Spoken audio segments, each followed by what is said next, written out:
ওই সব অখাদ্যর বাচ্চাদের বলবেন কি হবে গীতা পকেটে রাখলে?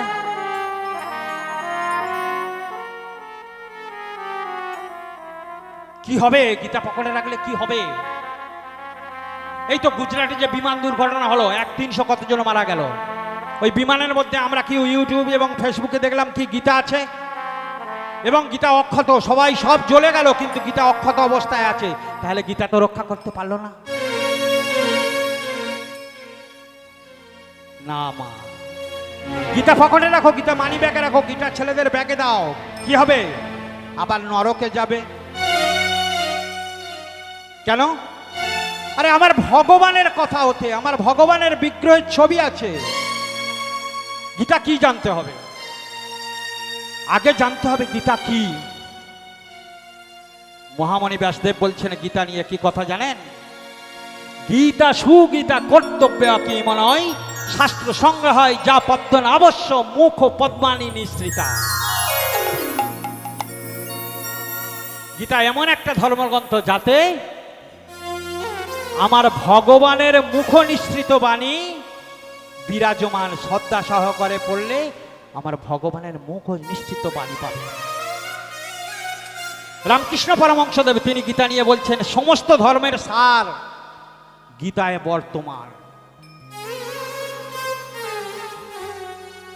ঋষি অরবিন্দ তিনি কি বলছেন গীতা নিয়ে?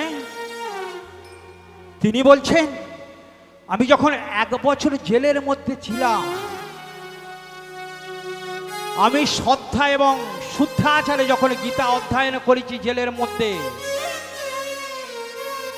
সেই সময় যেন ভগবান আমার জেলের মধ্যে বিরাজমান, আমি তাকে দেখতে পাচ্ছি। সর্বপল্লী রাধা কৃষ্ণান তিনি বলছেন the Bhagavad Gita is the valuable aids for the understanding of the supreme ends of life. Gita এমন একটা ধর্মগ্রন্থ যেটা শ্রদ্ধা সহকারে অধ্যয়ন করলে তার জীবনের চরম লক্ষ্যে পৌঁছাতে সাহায্য করে। মহাত্মা গান্ধী তিনি গীতা নিয়ে কি বলছেন? গীতা আমার পারমার্থিক জননী। আমার মা যখন মৃত্যু হয়, আমার মা যখন মারা যায়, তখন আমি দুঃখে কাতর হয়ে গিয়েছিলাম। আমার কাজে কোনো মন ছিল না, আমি সবসময় মায়ের জন্য কাঁদতাম। একটা সময় আমি শ্রদ্ধা সহকারে যখন গীতা অধ্যয়ন করে দেখলাম, আমার মায়ের দুঃখ সমস্ত কিছু ভুলে গেলাম। আমার মনে আনন্দ এলো, আমার মনে কর্মক্ষমতা এলো। নেতাজি সুভাষচন্দ্র বসু তিনি কি বলছেন গীতা নিয়ে শুনুন। নেতাজি সুভাষচন্দ্র যেখানেই যেতেন 3টি জিনিস নিয়ে যেতেন। কি জানেন? কণ্ঠিমালা, জপমালা, জপমালা নিয়ে যেতেন, মা বাবার ছবি নিয়ে যেতেন, আর ভাগবত গীতা নিয়ে যেতেন। এক সময় এক অফিসার বলছে নেতাজি, উনি তখন থাইল্যান্ড থেকে ফিরছিলেন, বলছেন নেতাজি আপনাকে তো খালি হাতে ফিরতে হলো। তখন আমার নেতাজি কি বলছেন জানেন? আমার কাছে কি থাকে জানো? জপমালা, মা বাবার ছবি আর ভাগবত গীতা। যার কাছে থাকে থাকে জানো, সে গোটা একটা দেশ কেন, একটা রাজ্য কেন, গোটা সাম্রাজ্যকে বহন করার ক্ষমতা রাখে।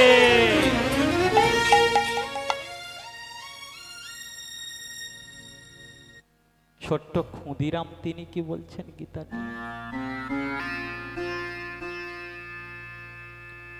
18 বছর বয়সে তার ফাঁসি হয়েছিল। তার যখন ফাঁসির অর্ডার হলো, জজ যখন তাকে অর্ডার দিচ্ছে ফাঁসির অর্ডার, সে মুচকে মুচকে হাসছে।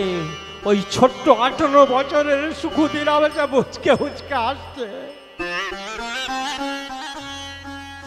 যার জন্য আমাদের হৃদয় এখনো কাঁদে।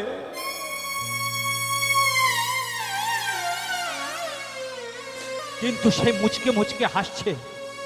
তখন ওই জজ ভাবলো, কি ভাবলো জানেন? ভাবলো এ বোধহয় আমার ইংরাজি অর্ডারটা বুঝতে পারেনি। একজন বাঙালি অফিসারকে বলল ওকে বাংলায় ভালো করে বুঝিয়ে দিয়ে এসো। তিনি এলেন, নেতাজি ক্ষুদিরাম বসুকে বললেন তোমার মৃত্যুদণ্ড দেয়া হয়েছে। তখন হো হো করে হেসে উঠে চাল বলছে তোমাদের জজ মূর্খ, অশিক্ষিত। কেন? আমার মৃত্যু হয় না।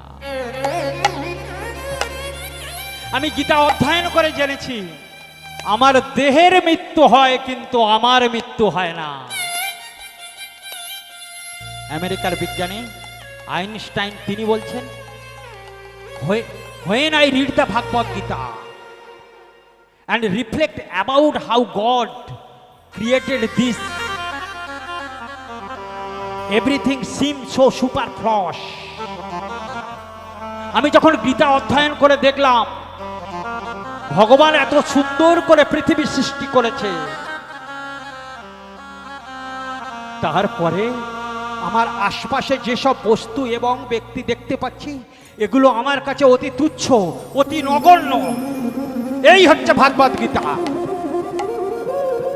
তারপরেও আপনারা বলবেন গীতা পকেটে রাখুন, গীতা মানিব্যাগে রাখুন। বলুন তো এই বাচ্চার ব্যাগে যখন গীতাটা দেবেন, ওই বাচ্চার ব্যাগে আমরা কি হয় ডিম দিই, চাউমিন করে দিই, হেন তেন খাবার দিই তো? তাহলে কি ওটা সেই বাচ্চার পক্ষে মঙ্গল? যে পকেটে মানিব্যাগে গীতা রাখছেন সেই গীতাটা কি ওই পকেটে আমরা টাকা ঢাকাচ্ছি, মাংসের দোকানের টাকা, মাছ দোকানের টাকা, বিভিন্ন খাতের টাকা, তাহলে কি সেটা তার মঙ্গল? মাগো, জ্বর হলে যেমন প্যারাসিটামল পকেটে রাখলে হয় না, আর গীতা